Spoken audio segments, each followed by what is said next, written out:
Hello, my name is Richard L. Wingate, and I have been building rockwork my entire career, and I'm here to share with you some tips and tricks. So let's go. When your rebar armature is complete, it's time to begin the backing. We space our backing material away from the armature with these chairs.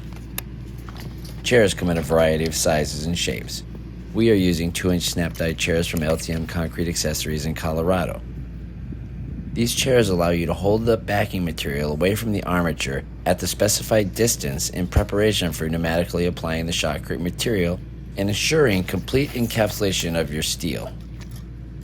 If you run out of chairs, here's a handy trick to finish the backing detail.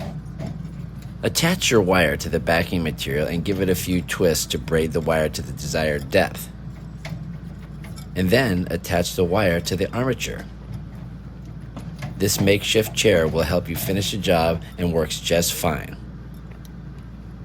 That's it, a tip and a trick. I hope this helps you in your rockwork simulations. I'm Richard. Thanks for watching.